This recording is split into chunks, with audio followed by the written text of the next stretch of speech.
go. I'm so happy to be here today, because what I love about doing webinars is that it makes me kind of dive a little deeper, even on that prodependence work that I do. Like we said, I work at Family Strategies Counseling Center, and my main focus is working with the betrayed partners. I run some groups here where we've taken the prodependence model and we've applied it, and it has been so successful. So it's just been an honor for me to watch these betrayed partners do some tremendous healing. I thought today what we would do is, through that lenses of prodependence, we're going to talk about some of the things that partners of addicts, and oftentimes we talk a lot about porn and sex addicts, what they need to know and remember. So I'm going to go through just some general things, and we may circle back around in future webinars to talk more in depth.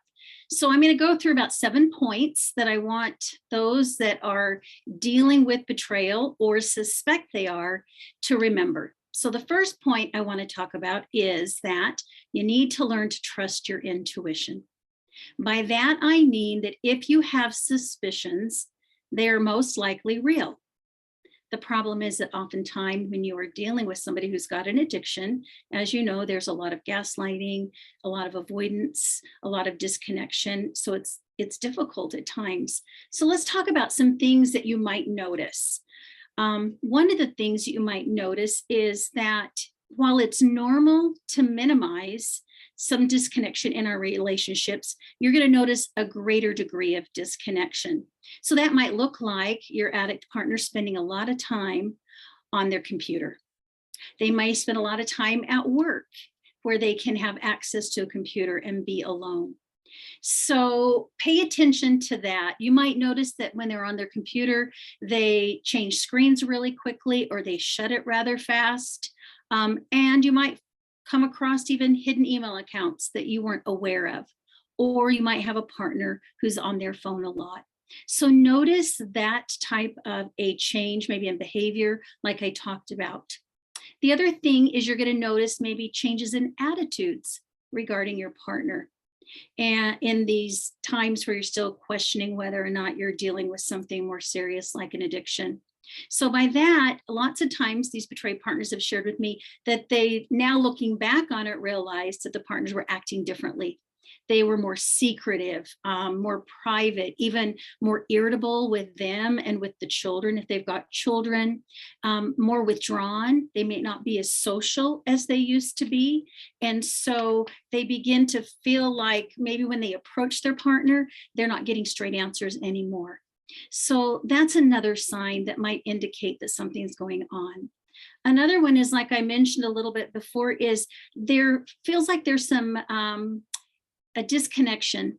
So you don't feel as attached and as close to your partner. And you notice that there's changes in intimacy, especially the physical and the sexual intimacy. So your partner may not seem available. They might be tuned out. You might be trying to get their attention, and you just sense there's that disconnection. And like I said, some of those sexual interactions with your partner may also change. You might notice some changes in their sexual habits. If they've got a sex or porn addiction, they might avoid it. They might become, I know that lots of times my betrayed partners will say, well, he never wanted sex. You know, it was like he didn't need it. Or maybe it was that he was coming in up with new ideas and I was a little confused and wondering. So some of those things are something to take note of. And the last one I want to talk about is you might notice money might become an issue. You might notice that they're spending money for unknown things. Maybe they're even having a hard time staying within a budget, or they're spending more money than they should. So remember that you can confront the addict with some of these signs that you're seeing, but most likely they're not going to admit it right off the bat. Typically it takes getting caught. And once they're confronted with getting caught, then they begin to admit that they have a problem, and hopefully they're willing to get help. So point number 2, you are not the cause of your partner's addiction. It's not your fault. I know that many of the betrayed partners I work with, they feel like somehow they contributed to their partner's sex or porn addiction. So you've got to remember that your partner's addiction is not about your age. It's not about the shape or size of your body. It's not about your personality. It's not about how sexual you are. It is really because of the addict. They're the ones who have created the addiction. Lots of times the betrayed partner will feel like they're to blame. And they may even be blamed by their partner. So it gets very, very confusing. So it's really important that you remember that you are not the cause. However, even though you're not the cause, it does significantly impact your life and how you feel. And you're going to notice that there's loss of self-esteem and anxiety and depression, the inability to trust. There's so much fear and a lot of betrayal trauma. And it's unfortunate, but oftentimes I see the betrayed partners feel like somehow they have some responsibility in it. So your addict's partner's addiction is about them and the choices that they have made. And remember that we view addiction through an attachment lens. So with Prodependence, it's about the addict partner's inability to connect in an intimate and healthy way because of the choices they are making and their inability to deal with shame or difficult emotions. And so the goal is we want to get to a place where the addict, of course, takes responsibility for their addiction, and hopefully the betrayed partner can recognize that they were not the cause. So point number 3, you can't fix your addict partner. You can't control his or her recovery because that type of help doesn't really do anything in the long run. So no matter how much you try, you cannot personally, as a betrayed partner, change the addict partner. Only you can change yourself. That's it. That's all you have control over. So thinking that you can control your partner's behavior will only increase the amount of anxiety and fear that you have. And also it's going to cause more disconnection in the long run. I know that in the early stages of recovery for the betrayed partners, what I see show up in my office is a lot of time the partners feel like if he would just do this in his recovery, then I would feel safer. And that's a challenge. I know that they want to see their partners coming a certain number of times, or even change therapists in our office, or join certain groups. And we find that human nature is such, and we know that change has to come from within. We call that intrinsic motivation, as opposed to extrinsic motivation, meaning it's coming from outside. However, the partner can put some healthy boundaries in place. So we have to work, when we're talking about the addict's recovery, I work with the betrayed partners on what are the safety boundaries you can put into place so that even though maybe your partner's not doing recovery the way you would like, you don't have to step in and control it. You can actually put boundaries in place to make you feel safe. So the only thing you can do is you can take care of yourself and you can focus on your own healing recovery. The other thing I see sometimes is I have betrayed partners who, rather than trying to step in and control, the addict partner's recovery, they might ignore what's going on. So they almost disconnect. And that can be just as unhealthy. So one of the things that's very helpful as I work with the betrayed partners is kind of recognizing what you are responsible for and what you can focus on in recovery and how to verbalize. So communication is a really important part of this, is how do I communicate my boundaries and how do I do it in a healthy way so that it's productive. The next point, you're more powerful than you realize. And we, as betrayed partners, oftentimes feel like we've lost all sense of control and power in our own lives. But the reality is, as a betrayed partner, there are things that you can control. Like you get to control whether you stay in the relationship or you leave. You can control to put boundaries in place or not put boundaries into place based on your own needs. So you get to choose what your needs are. You can decide to hold on to things or to surrender and let go of things. And we talked about surrender in the past and how it's not about forgetting, it's about letting go of the pain in that moment regarding whatever's coming up for you as part of your betrayal trauma. The other thing you can choose is You can choose to remain a victim, or you can choose to step into your own power and make healthy choices that support you feeling better and doing better. You can choose to stay isolated, or you can choose to reach out to your support recovery group. I love the fact that I've got a couple of groups I run here, and they are so connected that they are reaching out constantly to each other. And they've created a community outside of the therapeutic work that they do of support. And they'll come in and report in groups that they've actually had some things come up, whether it's a trigger or a difficult situation, whether it's with their betrayed partner, or it's just a life circumstance that's come up, and they process it amongst themselves and talk it out amongst themselves. And that's the kind of support that you need. So you need to choose to get healthy support. When you step into your power and recognize that you can make choices, you become very intentional in how you're going to proceed forward with your healing recovery. You're going to eventually get to a place where you will believe you're going to be okay, regardless of what happens, because you know you've got all of these skills and tools and abilities that you didn't have before that will help you kind of stay in your power. And that includes things like boundaries, even that concept of surrender that I just talked about. Okay, so point number 5, your feelings and your needs do matter. I know that this is something we could go into very, very deeply. But one of the things I tell my clients and the women in group is that you can only heal what you allow yourself to feel. And so I know when we first start out in the betrayal experience that there's a lot of anger. And so we work on really recognizing what's underneath that anger, because there's a deeper emotion attached to that. So remember, when you first have discovery or disclosure, you go into a crisis stage. So you're going to have some pretty intense feelings and emotions. So there's going to be a lot of anger and sadness and confusion. There might be fear, a lot of mistrust and uncertainty. And you're going to notice that these emotions can come up at any moment.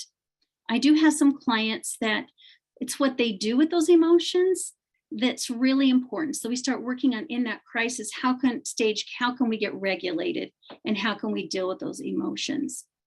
Another thing that I find on the healing journey is that part of the healing process for the betrayed partner and the addict partner is learning for both partners to share their emotions and to sit with each other in their emotions, and being able to hold the other person's emotions. By hold, I mean that, my partner can express anger and I don't have to have my shame triggered, or I don't have to get angry in return. I can just sit and hear it and validate those emotions and those feelings that they have.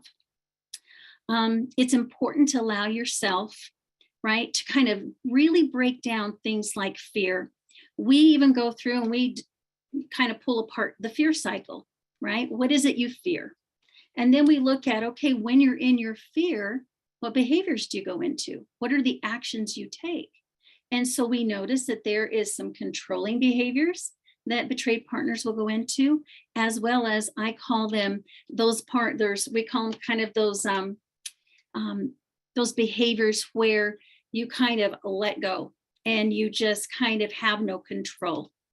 And so we're going back and forth between control, release, then back into control and release. So it's really important to understand your fear. It's also important to understand, the anger, like I said, and learning from your anger. And it's there to help you with something. And you can kind of sit and slow down and take a pause and understand why your anger is showing up in that moment. So we do some extensive work on anger and the difference between healthy anger and anger that's less healthy. So I know oftentimes that a betrayed partner will, as a safety-seeking behavior, may get angry. And we need to make sure that when we do get angry, that we are very grounded, or get grounded rather, and that we don't move into something like rage, and we don't move into abusive behaviors. So there should be no physical violence ever. And that's really, really important, that while your feelings matter, and some of them are very intense, it's really important in the recovery process to figure out when those come up, what am I going to do about it? I think one of the best ways to figure that out is to be in a support group where you can share feelings.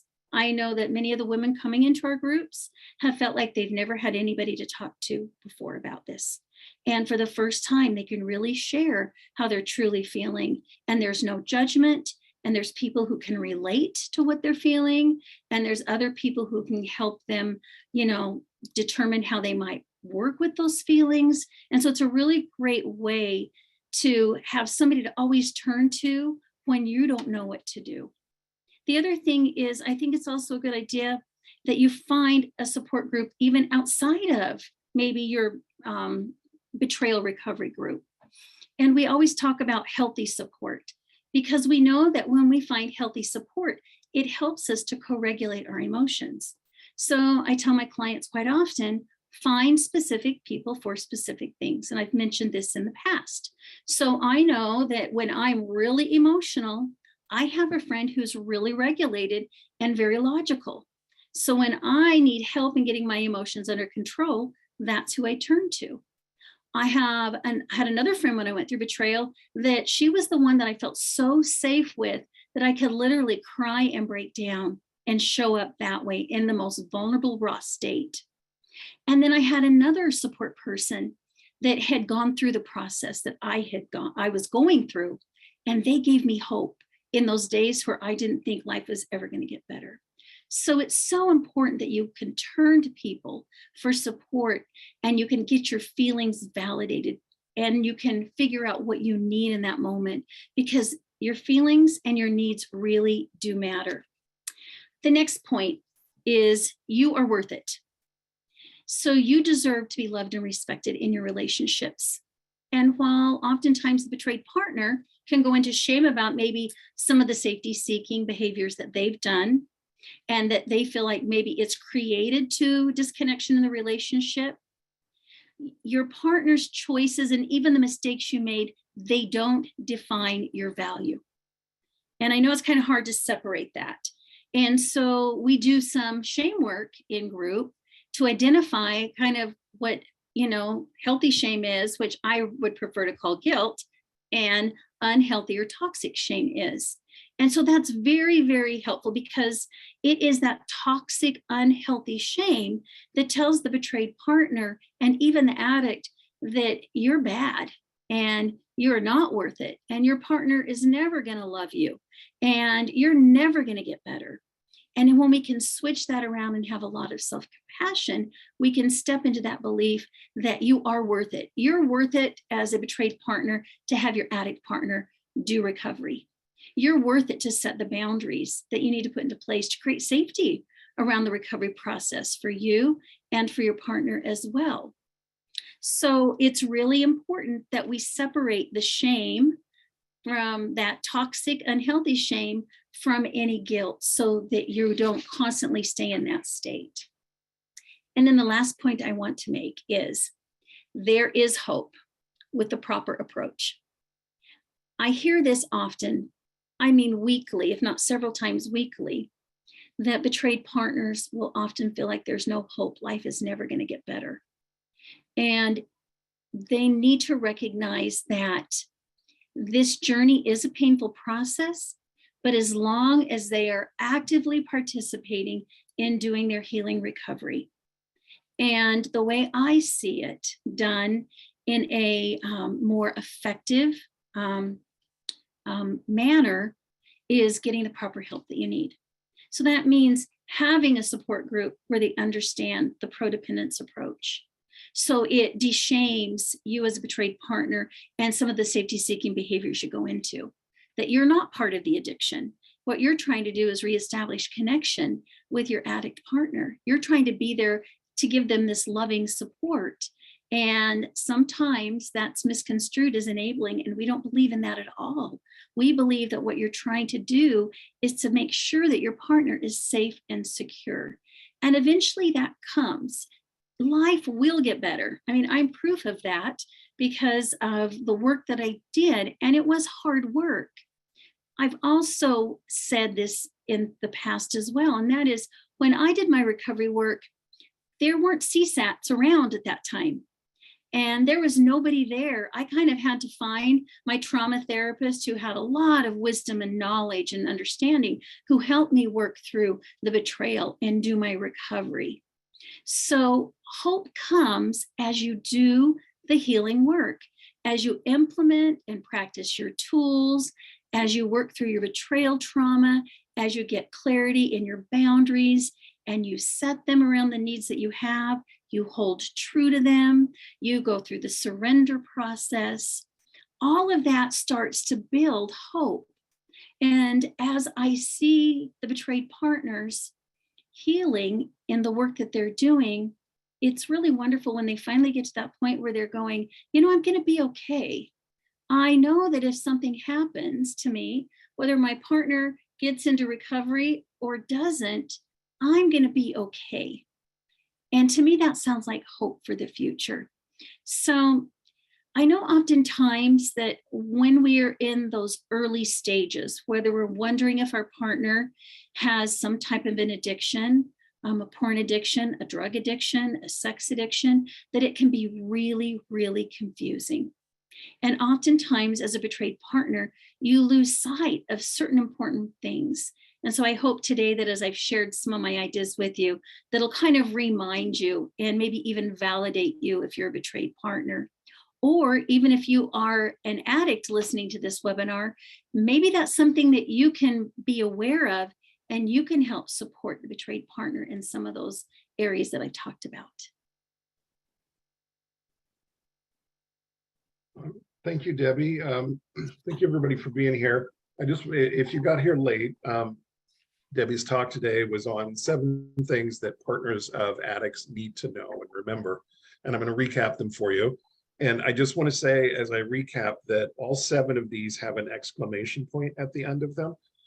When I was scribbling them down, and if anybody follows my writing and pays attention to style, which no one does except me, you know that I almost never use exclamation points. I don't use exclamation points unless they're merited, and I've got 7 of them here. So the first thing to know is trust your intuition, trust your gut. Second one, you did not cause your partner's addiction. Next one, you can't fix your partner's addiction as much as you might want to. Next one, you are stronger than you think. I think that's a wonderful point. Next one, your feelings and needs do matter. And I see so many betrayed partners getting discounted by the addict or just discounting themselves. So wonderful point to make. Your feelings and needs do matter. Number 6, you are worth it. And number 7, there is hope. And Debbie, let me ask you this question. I mean, a lot of betrayed partners feel hopeless. We've got a question coming up that's right about this, but I know that you have seen, and I know that I have seen, countless relationships damaged by sexual addiction and infidelity actually end up better than ever. Now, can you explain why, if people do the work, why the relationships end up better than ever, better than they were even before the infidelity and the addiction? Absolutely. I hear this quite often. And as the addict partner and the betrayed partner work on their own healing, and as they're understanding what they're going through and implementing the skills and the tools, one of the things that occurs is they become more vulnerable and they become more open in communicating. They have to have really hard conversations. That's one of the things that I think makes a big difference. And I will hear betrayed partners say, we talk about things like our feelings and emotions, and we never did that before. I just used to stuff it, or it was just anxiety for me, or I would disconnect and pull away and give him or her the silent treatment. I would go into my shame. And so as they recognize, these emotions and feelings, they're showing up authentically.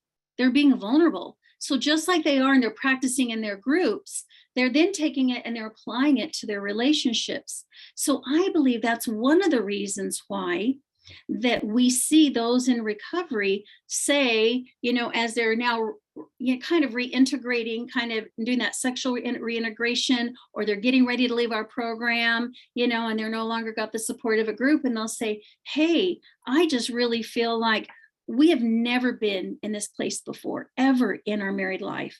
And while I don't want to go through this betrayal again and all of that trauma, I'm so grateful for where my relationship is at today.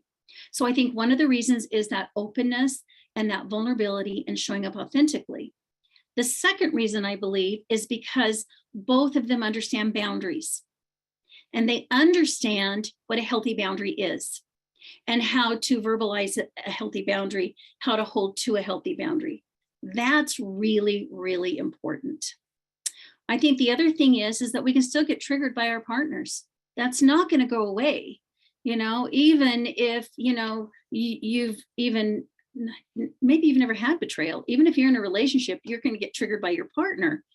But what you learn to do in that healing process is to gain some skills and tools to help you stay grounded. So that's where we can have those difficult conversations. And I think communication improves. So you learn how to share emotions, how to share the vulnerability, how to show up authentically, and even set boundaries around safety. So I see that as some of the reasons why they're doing better. I just think that they're learning more about themselves, and they can express their feelings, they can express their needs, and they learn how to negotiate. That's another thing that, communication's been difficult in the past, and now they've got a new skill set in that area as well. Yeah, and I think your first point there about just better communication, better intimacy in general. Addiction is an intimacy disorder. If you're in a relationship with an addict, you're in a relationship with someone who is terrified of actual intimacy, terrified of being vulnerable and showing himself or herself to you, like the real self. And Yes. in recovery, addicts work their way through that slowly, and sometimes even betrayed partners do work in that area. Mhm. And the couple is the beneficiary of all that work. And the one thing I remind my betrayed partners of is I see progress differently in the betrayed partners than I do in the addict partners. And if they can kind of keep a perspective there, and what I'm seeing is betrayed partners move really pretty quickly, and they can kind of integrate. Once we get them grounded, once we get them, in this, where they're through the crisis, they start working through the healing concepts and integrating them fairly quickly. The problem with the addict, as we know, is we've got this addict brain, and we're trying to rewire it and get it reconnected to prefrontal cortex. So the addict is going to be slower in taking some of those concepts and integrating them. And so we've got to recognize that we're not going to heal at the same pace. It's not going to be side by side, on our separate sidewalks doing healing. And so if the betrayed partner can recognize that, and last time we had our last webinar, I talked about, the signs to look for that indicate your partner's in recovery. So if you can hold to that and focus on that, rather than we're not at the end, we're not, super connected yet, know that it's coming. It just takes a little bit longer for the addict to integrate some of the concepts and apply it to everyday life. Thank you. Okay, let's get into the Q&A. So this is the corrected version of the first question we had. So it reads, I struggle with having hope and moving forward, even when I see his recovery looking better. My hesitation makes me not super optimistic for a new marriage. I'm afraid to be hurt again. How do I deal with that doubt in a healthy way with my sex addict, other than just sharing that healthy doubt with him? So this goes directly to point number 7. There is hope. But like most betrayed partners, this one has doubts, even when she, in this case, sees progress. How do we deal with this? Well, I'm going to tell you a real simple answer to start with, and then we'll go deeper. We have the 3-second rule that we use, not only for the addict partner, but for the betrayed partner. And that's when a thought comes into my mind. So when I have a thought of doubt, and I can recognize that my partner's doing his recovery, like I'm hearing you say, then I'm not going to focus on that thought for any longer than 3 seconds. I'm going to change my thinking. I'm going to distract myself in a healthy way. because I do believe the more we kind of entertain those thoughts, it can take us even deeper and deeper.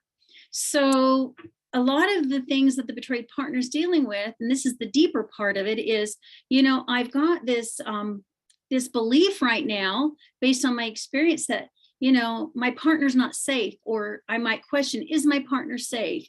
Are they really in recovery? And when we have that belief, it starts to feed a lot of our thoughts.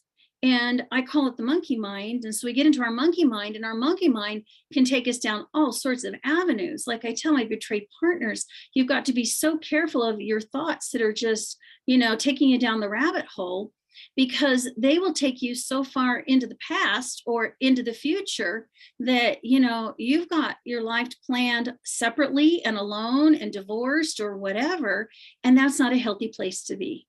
So it's really recognizing when you've got those thoughts that happen. I like to recognize, what's that underlying belief that I have? Oh, it's I'm not safe. So one of the things that I would do is, if you're seeing your partner do the recovery and you need certain things, check in and see, is your partner doing that for you? And a lot of it is, you do have to be vulnerable. You are going to take a little bit of a risk because vulnerability requires that, but it's working on having the skills and the tools and the support system that if it doesn't go well for you, and maybe, you don't get to that place where you have full trust, right? That in that process of while you're waiting for it to happen, turn to your support people. Get out of the negative thinking, the monkey mind, use your 3-second rule, and continue to look for those indicators that they are in recovery. And I know it's difficult. I'm not sure how long. Did you say earlier that it's been a couple of years? I'm not sure, how long you've dealt with it, but it does take time. It really does. Time is another part of this. And my betrayed partners, this is a concept we have to talk about how difficult it is, for time to get to this place of where I'm finally feeling like I can trust again. Finally feeling like that I don't have as much doubt about my partner anymore. So recognize that that's an aspect of it as well. Yeah. When you were explaining the 3-second rule, Debbie, you said, so I need to distract myself in a healthy way. I know what that looks like for addicts because I teach this to them all the time. What are the distractions that a betrayed partner should turn to? I recognize I'm having this disturbing thought.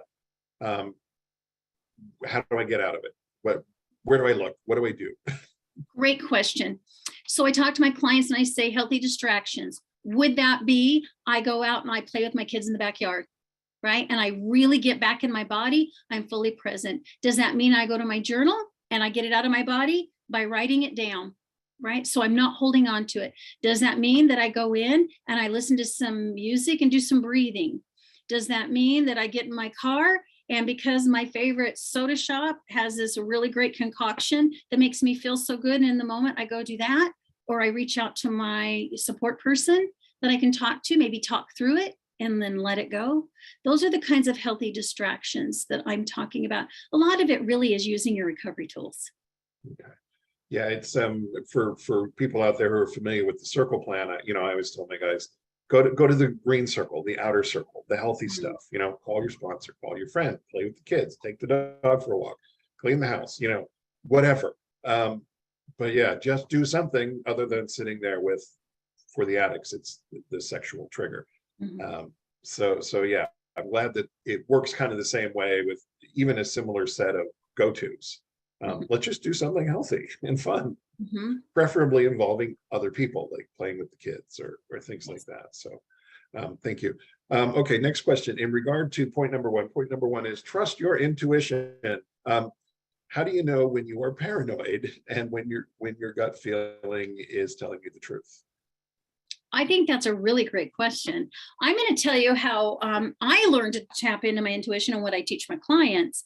And that is, intuition is a really interesting thing. You usually get your intuition, those intuitive thoughts, when you're grounded. And lots of times the paranoia comes when you are outside your window of tolerance and you're ungrounded. So it's really important to learn to tap back into your intuition so you recognize how it comes to you. I know that my intuition comes to me in a quiet moment when I'm grounded, and it comes as a thought. For some people, it's a gut feeling and they just kind of know. And so I tell my clients, get a little notebook, put one in your purse, at your desk at work, wherever you're at. And when a thought comes to you, and an intuitive thought, when you're, grounded, write it down. Sometimes our intuitive thoughts, even as simple as, hey, I need to reach out to my neighbor and check on my neighbor, or hey, I'm thinking of this group member in my group and I need to check in on her to make sure she's doing okay.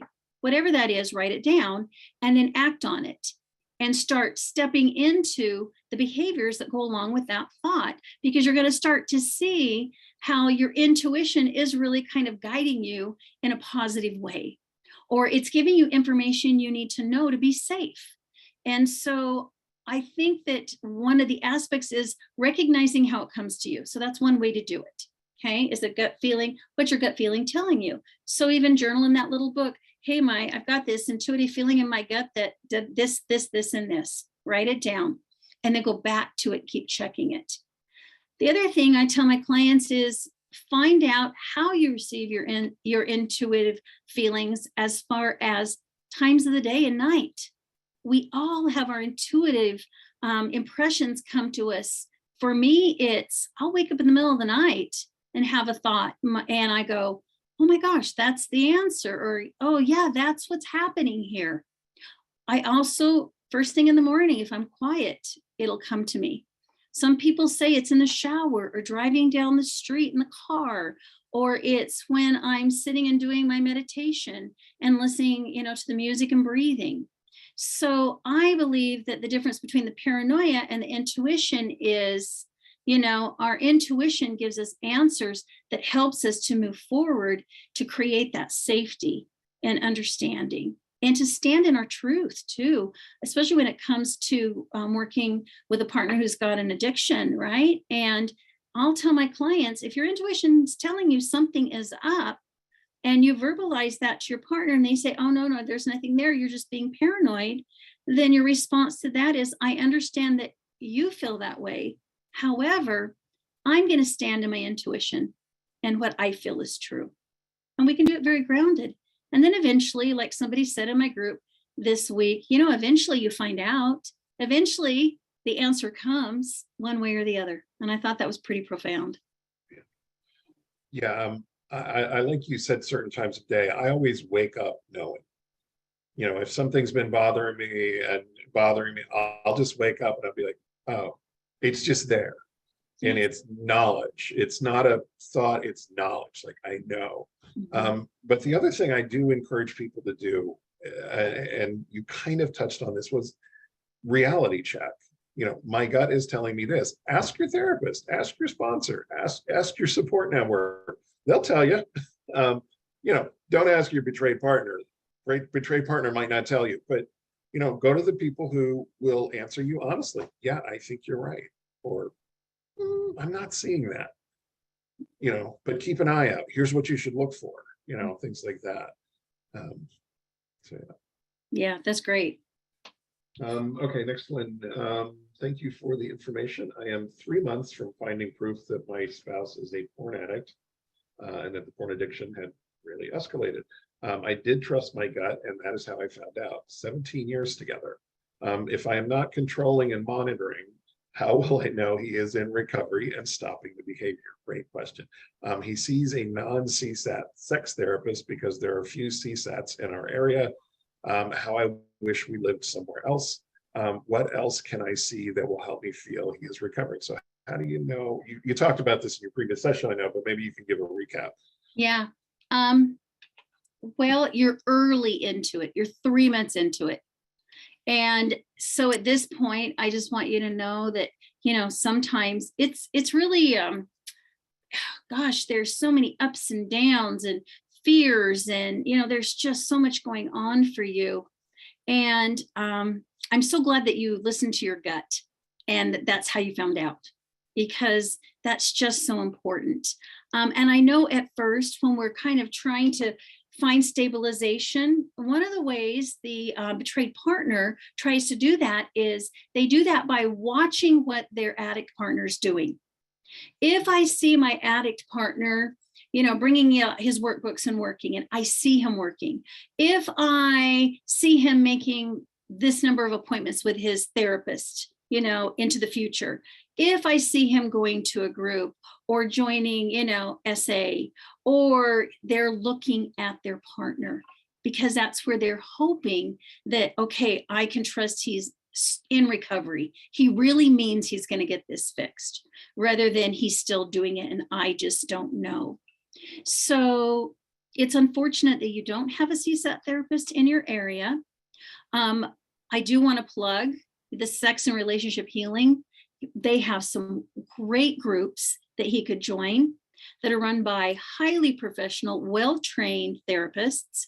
And that could be another way to supplement, some of the work he's doing with his therapist. However, you can't control if he does that or not. So this is where it gets tricky. And that is, you can sit down and have a conversation and talk about safety. And here's what safety would look like for me, the betrayed partner, right? In this moment, in this time, and just make that vulnerable request. Would you be willing, to do this and find somebody who has some more information? They may say yes, and they may say no. And so if they say no, what are you going to do about it? What are the skills and tools and, the support you're going to get so that you can manage in that moment, create safety for yourself? So that's one of the things I talk to my clients about. And I know that controlling and monitoring, let's talk about that aspect, that's really safety seeking. And we were just working on adding some content to our healing group here at Family Strategies. And we really talked about safety seeking today, the therapists of us that work with the betrayed partners. And, sometimes you might have certain areas for safety seeking that you're always going to control. And so we look at it as a kind of a continuum. I look at it that way, that we've got, safety seeking that is on this end, maybe not so healthy. And it takes you more into your betrayal trauma, it takes you back into some of that crisis stage, or we can have some safety seeking that actually helps you feel safer. And so we kind of look at it. So maybe there are aspects that you can control. It might be, hey, can we do check-ins, twice a week, or a really brief one every night? Can you work on that? And that might be a way you can check in and see how they're doing on their recovery work. So then it can help you feel more grounded and feel safer. Do your best not to monitor, but I understand at first that some partners just need to do that. And so ask yourself, is my monitoring my partner's work, is it helping me? Is it beneficial? Or is it taking me more back into those really difficult, distressing emotions and sensations I have in my body? How is it helping me here? Now, I like my clients to work with their addict partners and have a very open conversation about, here's what I need for safety. I need to be able to look at your phone whenever I want. So if I come to you, and mind you, an addict can hide things. They can. They're very good at it. They're very good at compartmentalizing. And so sometimes, you can go and look at their phone and make sure that, the emails they're getting are appropriate, and, what they've looked at on their phone is appropriate, and make sure that, all of maybe the measures they put into place to those monitoring, apps and things like that are working. And you can do that. And I think that it's okay to ask. I think it's okay to, ask to share what you're both learning. I think it's okay to ask that. I think those are, some real healthy safety seekings. I like to be very open about it and be very honest about it. So I really like partners to do that. So it might be that you go to your partner now, you're only 3 months into it, and see if you guys can both stay grounded, sit down, have a open conversation, and put just a couple things in place for you right now, giving you some ideas, and like I mentioned last time, some of the things you look for are they seeing their therapist on a regular basis? Do they have a support group that they're going to? Do they have a sponsor or an accountability partner? Are you seeing them not becoming defensive and going into their shame? Are you seeing that improve? Are you seeing them communicating in a healthier way? Are they able to kind of show empathy and validate, some of those feelings that you have? Are you seeing them? I think those are the main ones that I can think of right now, but there's quite a few. You can go back and look at the, at the webinar, or reach out to me and I'll send you the list. That's another way you can do it. Yeah, you can find that previous webinar on sex and relationship healing. It's still up on our previous webinars page, although it'll roll off fairly soon. Or go to our YouTube channel, Sex and Relationship Healing. Just type in Debbie McRae, and it'll be the previous one to this. I did want to add to that, since he's seeing a therapist who is not a CSAT, I, like Debbie, big believer in CSAT because sex addiction is a very specific thing. That should be augmented with some of the free stuff we have online. We also have a porn addiction work group, low cost work group, level 1, level 2, 6 weeks each level. The next one starts, I believe, September the 12th. I would strongly recommend that he sign up for that. I'm teaching it, so I know what's covered. He will get a really good grounding in what his addiction is, what sobriety looks like, and he'll get some tools. It's not therapy, it's education. So it'll work well with his therapist. He can get what he would get from a CSAT, even though there's no CSAT in the area. So highly recommended. Just hit the contact us button. We'll give you more info if you want. Okay, I'm gonna skip down here a little bit. I have a hard time accepting the effort my partner puts into his recovery. We had disclosure in April. He sometimes goes to SA, which is Sexaholics Anonymous, and sometimes he doesn't. I attend 3 S-Anon meetings per week, so I feel like his effort isn't enough. What do you recommend? This kind of goes back to number 3 and boundaries. I mean, how do you do this? You do. My recommendation is I hope that you've got a therapist who understands, the prodependence viewpoint we take on betrayal, and that part of it, like you said, is it's learning, first of all, a foundation of you got to ground yourself, right? And I know that you want him to do more and maybe even do it more like you are. And that can be really, really hard because you need that. I think you're going 3 times a week to kind of remain stable, I'm guessing, but add to that, add some grounding tools. By that, we're talking everything from, we talk about dailies, and we do something to stay, currently present in the moment by supporting our physical body, that spiritual side of us, that self-care emotional side, and that relational, piece. And that can help us stay in the present moment. I know you had disclosure in April, and I have to tell you that I'm noticing that after people have disclosure, that sometimes my partners, betrayed partners, will get a little more hypervigilant about their addict partner's recovery because they finally kind of know everything. And so it's not uncommon for them to kind of look a little closer to make sure that they're doing enough in their recovery. So a couple of things. First of all, do your best to kind of focus on you. And if that works for you, continue doing that, but also work on your grounding skills. So then you can go to your partner. And this is where I love the boundaries work. And the boundaries work is we always put a boundary in place, and it's always based on safety. And I love that 4-part talking boundary that I use. And you can share so much with somebody in such a grounded way. And so I'm going to go over that very quickly. The 4 parts are, first of all, you're going to share the data, what you see and observe, and what you hear. So this is just facts.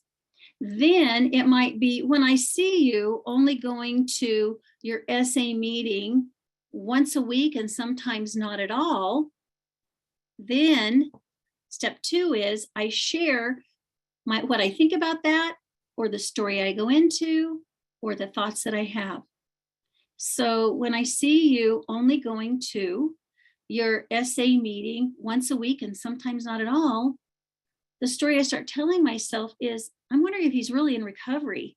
And is this marriage going to work? And what if that's not enough? And that makes me feel really fearful. So step 3 is I share what I'm feeling. And then number 4 is either the vulnerable request. Would you be willing to talk about going more often or talk about other things that would make me feel safe, that if I saw you doing, it would let me know you're in recovery? Or if you've got a boundary you need to set, and sometimes maybe it needs to be a firmer boundary. Maybe there's other signs besides him just not going to his SA meetings. Maybe it needs to be a stronger boundary. And it might be, I need you to go to at least 2 meetings a week, right? Otherwise, if I don't, then the consequence to that is I'm going to pull away because I don't feel safe. And so you might notice I'm more distant. However, when you go to your meetings twice a week, I'm going to be more likely to want to connect with you. And so I tell my betrayed partners, always make, right? Sometimes the consequence is not you're going to sleep in the other room, if you don't go twice a week, but it's kind of a natural consequence. I'm not going to feel safe, so I'm going to pull away and be more distant, and what I really want to be is connected to you. So again, the 4-part boundary. You share the data, what you see and hear. You share what thinking you have about that or the story you go into. Share the feeling or the emotion that comes up when you see or hear that and you tell yourself that story. And then the vulnerable request or the boundary that needs to be put into place. It's very effective. I tell my betrayed partners, write it out. Don't just go in and try to do it off the top of your head, and let your partner know, hey, I've got some ideas I want to share. I've written it out so that I can, communicate it in an effective way. Yeah, I love that format because the mistake that I'm sure you see and I see and when people try to set boundaries is I'm going to control your behavior. And that's my boundary. You are going to do this, and if you don't, I will punish you. And my boundaries need to be about me, not you. So if you follow this, I am observing this, and this is the story I'm telling myself, and it's causing me to feel this way. And this is not safe for me. Would you be willing to help me feel safe? Would you be willing to do X, Y, and Z? And please understand that if I don't feel safe, I will do P, D, and Q, because that's what I have to do. I'm not telling you you have to do this. I love the term vulnerable request. I am telling you what I'm seeing, thinking, feeling, and needing. And can you, if you love me, would you please help me? And to be approached as the recipient of that boundary, from that, it no longer sounds like an accusation. It no longer sounds like control. It sounds like a very reasonable and vulnerable request from someone who wants to be connected with me. And this is the purpose of boundaries. Boundaries are not about pushing people away. Boundaries are about letting them in safely. I want to let you in safely. If you can't come in safely, I'm going to shut the door, and you can knock again later when it's safe. But I have to protect myself, and we get lost in wanting to control the other person versus protecting ourselves. And really, we're trying to always protect ourselves, but we don't have the format that you just gave us for getting there. And so thank you for going over that, because it's so useful. Well, that goes back to the point I made today about the fact that you do have power because you have choices. And what you were talking about is I can choose to approach my partner this way to create that safety rather than controlling, right? I can verbalize my needs, my vulnerable request, right? And tell them why it's a win-win.